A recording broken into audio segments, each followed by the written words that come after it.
Hello everyone, this side Talat. In the previous video I started chapter democracy and we studied about democracy, representative democracy and elections. So in this video I will take the same chapter and we will study further. So let's start. So this is chapter democracy and we studied about democracy, representative democracy and also elections. And in this video I will start from right to vote. So let's start.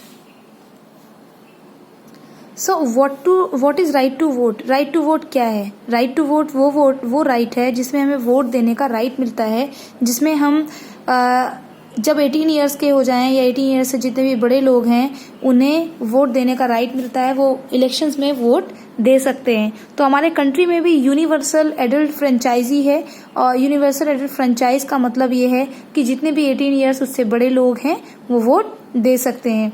तो as a responsible citizen जो भी 18 years या 18 years से बड़े जो लोग हैं वो रिस्पॉन्सिबल सिटीजन बने और हमें अपने इस राइट को यूज़ करना चाहिए और हमें अपने इस राइट को यूज़ करते हुए हर इलेक्शन में वोट देना चाहिए. इसे एक्सरसाइज करना चाहिए, वो भी कैसे, केयरफुली करना चाहिए. तो ये तो हुई बात राइट की, लेकिन क्या सारे लोग इस राइट को अपनी ड्यूटी समझकर पूरा करते हैं, इस राइट को यूज़ करते हैं? तो अनफॉर्चुनेटली बहुत सारे लोग इंडिया में वोट नहीं देते. कुछ तो उसमें से लोग लेजी हैं, आलसी हैं, वो आना ही नहीं चाहते, वो उसको मज़े करना चाहते हैं, उस दिन बैठना चाहते हैं. अगर ऑफिस से छुट्टी मिल गई तो मज़े हैं, और अगर कोई और भी काम है तो भी वो कर लेंगे, लेकिन वोट नहीं देने चाहते. बाकी लोगों को ऐसा लगता है कि उनका एक वोट से क्या फ़र्क पड़ने वाला है, क्या डिफरेंस पड़ेगा, क्या उनका एक वोट कोई कमाल कर देगा, क्या उससे कोई हार जाएगा या जीत जाएगा. कुछ लोग ऐसा समझते हैं.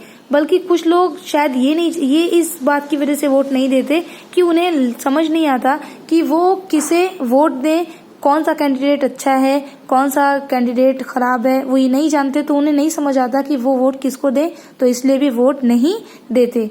बल्कि ये बहुत अनफॉर्चुनेट है कि लोगों को ये पता ही नहीं है कि इस फ्रेंचाइज का, इस right to vote universal adult franchise को अगर वो करते हैं, वो एक्सरसाइज करते हैं, इसे पूरा करते हैं, तो ये उनके राइट के साथ साथ एक ड्यूटी भी होगी. मीन्स राइट टू वोट जो यूनिवर्सल एडल्ट फ्रेंचाइज हमें मिली हुई है, ये एक राइट होने के साथ साथ एक हमारी प्राइम ड्यूटी, एक इम्पॉर्टेंट ड्यूटी भी है जो हर किसी को पूरी करनी चाहिए. अगर वो इस इलेक्ट्रल प्रोसेस में इन्वॉल्व नहीं होते, वो इलेक्शन में वोट नहीं देते, तो ऐसा ना करके वो कोई अच्छा काम नहीं कर रहे हैं, बल्कि उनके वोट ना देने से हो सकता है कि अनसुटेबल लोग इलेक्ट हो जाएं, अनसुटेबल लोगों को वोट मिल जाए और वो जीतकर पार्टी में उनकी पार्टी जीत जाए और जीतकर वो गवर्नमेंट बनाए. कई बार तो वोटर्स को ये भी प्रॉब्लम होती है वोट देने से पहले कि वो इतने सारे जो कैंडिडेट्स हैं उसमें किसको चूज़ करें, किसको वोट दें. उन्हें ये समझ नहीं आता किसको वोट देना चाहिए. तो इस टाइम पर जब वोट देने का टाइम आए तो हर एक सिटीज़न की एक रिस्पॉन्सिबिलिटी है, उसका एक कमिटमेंट होता है कि वो सोसाइटी के वेलफेयर को सोचेगा. तो वोट देने से पहले हर वोटर की ड्यूटी होती है कि वो जिस कैंडिडेट को जितने भी कैंडिडेट्स खड़े हुए हैं इलेक्शन में, हर कैंडिडेट के बारे में जाने, उसका रिकॉर्ड देखे, उसके पब्लिक लाइफ में किस तरह के अचीवमेंट रहे हैं, उसकी अपनी पर्सनल ईमानदारी के बारे में देखे और उसके अंदर लोगों की सर्विस, लोगों की सेवा का कितना सेंस है, क्या वो लोगों की सेवा करना चाहता है. क्योंकि जो इलेक्शन में जीत गया, जिसको हमने वोट दिया, जो जीत गया, उसको हमारी सर्विस ही तो करनी है, उसको हमें हमारी सेवा ही तो करनी है. तो वो कितना आम आदमी के बारे में सोचता है, इस सब के बारे में हमें हर कैंडिडेट के बारे में पता होना चाहिए. तो voter should also be well inform about the programmes and objectives of the various parties. और वोट देने वाले को, वोटर को ये भी जानना चाहिए, उसे इन्फॉर्मेशन होनी चाहिए कि जितनी भी अलग अलग पार्टीज हैं जिनके कैंडिडेट्स इलेक्शन में खड़े हुए हैं, उन पार्टीज के क्या प्रोग्राम्स हैं, क्या करने वाले हैं और उनके ऑब्जेक्टिव्स क्या हैं. तो हर पार्टी के प्रोग्राम्स और ऑब्जेक्टिव्स के बारे में भी वोटर को पता होना चाहिए, क्योंकि एक एक वोट बहुत इंपॉर्टेंट होता है. तो हर एक वोट बहुत प्रीशियस है, बहुत कीमती है, तो उसे केयरफुली दिया भी जाना चाहिए. कई बार वोटर्स तो अच्छे से काम कर रहा होता है, लेकिन जो अलग अलग पार्टीज हैं वो मिसलीड करती हैं, वो कैंडिडेट्स वोटर्स को मिसलीड करते हैं और मिसलीड करने के लिए वो अनफेयर मीन्स को, अनफेयर तरीकों को यूज करते हैं अपने फायदे के लिए. तो ये कैंडिडेट्स वोटर को गलत तरह से, अनफेयर तरीकों से अपने फ़ायदे के लिए उसे मिसलीड करते हैं, उसे गलत चीज़ें बताते हैं, उसे गलत करवाते हैं। और ये इस तरह के जो कैंडिडेट्स होते हैं, ये किस चीज़ के नाम पर अपील करते हैं, किस चीज़ के नाम पर वोट मांगते हैं? कास्ट, रिलीजियस और रीजनल लॉयल्टीज़ के नाम पर ये अपील करते हैं। और instead of projecting the real issues facing the country जिन रियल प्रॉब्लम्स को फेस कर रहा होता है, कंट्री की जो सच में प्रॉब्लम्स होती हैं, it can be education, it can be job, employment, farmers, किसान, फार्मिंग, इन सब चीज़ों को छोड़कर ये किस चीज़ के नाम पर वोट मांगते हैं? कास्ट, रिलीजन, रीजनल लॉयल्टीज के नाम पर, इंस्टेड ऑफ, यानी किसके बजाय? रियल प्रॉब्लम्स को के बजाय इन चीज़ों पर ये लोग वोट मांगते हैं, इन चीज़ों के लिए ये अपील करते हैं। वोटर्स ऑल्सो गेट इन्फ्लुएंस, और जो वोट देने वाला है वो भी इन्फ्लुएंस हो जाता है, उनकी बातों में आ जाता है, और वो जो रियल प्रॉब्लम्स हैं उनको, उनकी इंपॉर्टेंस उसकी नज़र में कम हो जाती है। और एक्चुअली जिन कास्ट, रिलीजन और रीजन की जगह पर, रीजन के नाम पर वो वोट मांग रहे होते हैं, उनके लिए वो इन्फ्लुएंस हो जाते हैं और उनके लिए वो वोट दे देते हैं। But this is not democratic representation, लेकिन ये डेमोक्रेटिक रिप्रेजेंटेशन नहीं है जो डेमोक्रेसी में होना चाहिए, डेमोक्रेटिक कंट्री में होना चाहिए। ये वो डेमोक्रेटिक रिप्रेजेंटेशन नहीं है, and harms the country by dividing the people. इस तरह से जो कैंडिडेट्स हैं, जो पॉलिटिकल पार्टीज जो ऐसा कर रही हैं, ये हमारे कंट्री की पॉलिसीज़ को नुकसान पहुंचा रही हैं और लोगों को आपस में बांट रही हैं, चाहे वो सोशली, इकोनॉमिकली, हर तरह से हमारी सोसाइटी डिवाइड हो जाती है। तो ये हमारे लिए, हमारे कंट्री के लिए, या डेमोक्रेटिक कंट्री के लिए काफ़ी हार्मफुल होता है। बाकी और मेथड्स भी यूज़ किए जाते हैं वोटर्स को इन्फ्लुएंस करने के लिए। सिर्फ यही एक तरीका नहीं है कि कास्ट, रिलीजन और रीजनल चीज़ों के लिए अपील करें, और बहुत सारे तरीके हैं जिससे वोट देने वालों को इन्फ्लुएंस किया जाता है। एग्जाम्पल के लिए उन्हें कन्वेंस की फैसिलिटी ऑफर की जाती है। उनसे बोला जाता है कि अगर आप वोट देने आओगे और आपके पास कुछ नहीं है तो आप कैसे आओगे पोलिंग बूथ तक? तो आपको हम कन्वेंस देंगे, बस देंगे, ट्रक या किसी भी चीज़ के थ्रू वहाँ पहुँचाएंगे। बस आपको करना क्या है? हमारी पार्टी को वोट देना होगा। तो पोलिंग बूथ तक कन्वेंस की फैसिलिटी दी जाती है।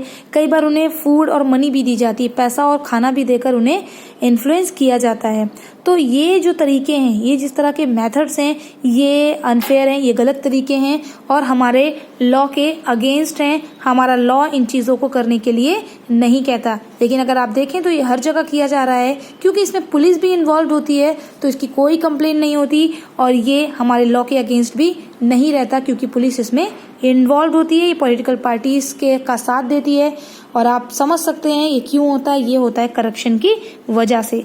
And voters have to be politically aware, voters को भी पॉलिटिकली अवेयर होना चाहिए इस बातों के लिए, और उन्हें इन चीज़ों की वजह से इन्फ्लुएंस ना हो, पैसा हो, मनी हो। कई जगह पर तो लिकर शराब भी दी जाती है। कुछ लोग जो एडिक्टेड हैं, शराब पीने की आदत है, उनको शराब की लालच भी दी जाती है। तो वोटर्स को इन सारी चीज़ों से, चाहे वो कन्वीनियंस हो, if it is food and money, पैसा हो, इन सब चीज़ों की वजह से वोटर्स को भी इन्फ्लुएंस नहीं होना चाहिए। So this was about the voters. ये वोटर्स के लिए था कि उनको स्विच करा दें, इस पार्टी को वोट मत दो, इसे मत दो, हमें दो। लेकिन कई बार पॉलिटिकल पार्टीज कई बार क्या करते हैं, गलत तरीके का इस्तेमाल करते हैं और कैंडिडेट्स को प्रेशराइज करते हैं कि वो इस पार्टी को छोड़कर दूसरी पार्टी में चली जाए। जब इलेक्शंस हो जाते हैं, इलेक्शन में जीतने के बाद उसे पार्टी चेंज करने को कहते हैं। तो अब जब कोई इलेक्शन में जीत गया, वो कैंडिडेट जो इलेक्शन में जीत गया, तो उसकी ड्यूटी है कि वो जीतने के बाद जहाँ से वो जीता है, जिस कॉन्स्टिट्यूएंसी से उसने जीता है, वहाँ के लोगों के वेलफेयर के लिए काम करे, उनकी अच्छाई के लिए काम करे जहाँ से उसे चुना गया है। लेकिन वो कैंडिडेट जो पार्टी को छोड़ देता है, अपनी पार्टी को छोड़कर दूसरी पार्टी में चला जाता है, उससे ये पता चलता है कि वो अपने फायदे के लिए काम कर रहा है और लोगों के फायदे के लिए वो काम नहीं कर रहा है। उन लोगों का भरोसा वो तोड़ रहा है जिन लोगों ने उसे वोट देकर जिताया है। और डिफेक्शंस यानी पार्टी को बदलना जो है, वो हमारे मोरल स्टैंडर्ड के बारे में बताता है कि उसका मोरल स्टैंडर्ड कितना लो है।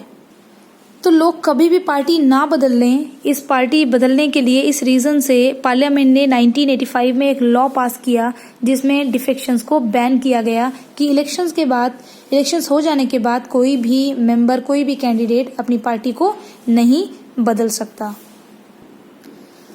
अगर हम एक डेमोक्रेटिक कंट्री में हैं और एक डेमोक्रेटिक कंट्री के सिटीज़न हैं, तो ये हमारी ड्यूटी है कि रिप्रेजेंटेटिव डेमोक्रेसी के सिस्टम को हम अपहोल्ड करें, उसे गार्ड करें, उसे सपोर्ट करें और उसको प्रोटेक्ट करें। तो ये हमारी सबसे बड़ी ड्यूटी है as a citizen of representative democracy.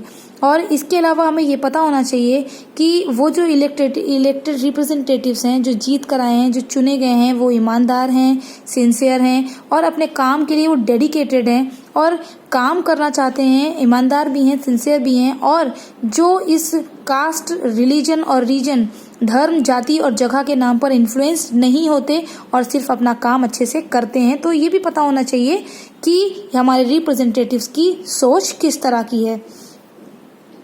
और इसके साथ साथ हमें भी पॉलिटिकल लाइफ, हमारे कंट्री की पॉलिटिकल लाइफ में इंटरेस्ट लेना चाहिए, जानना चाहिए कि अलग अलग पार्टीज़ क्या कर रही हैं, उनकी क्या सोच है, उनकी पॉलिसीज़, प्लानिंग क्या है, क्या वो काम सही से कर रही हैं या सही से नहीं कर रही हैं। और हमेशा अपने आप जानना चाहिए, अपने आप को एजुकेट करना चाहिए, पता करना चाहिए कि किस तरह का हमारी गवर्नमेंट काम कर रही है और बाकी जो पार्टीज़ हैं वो भी किस तरह का काम कर रही हैं।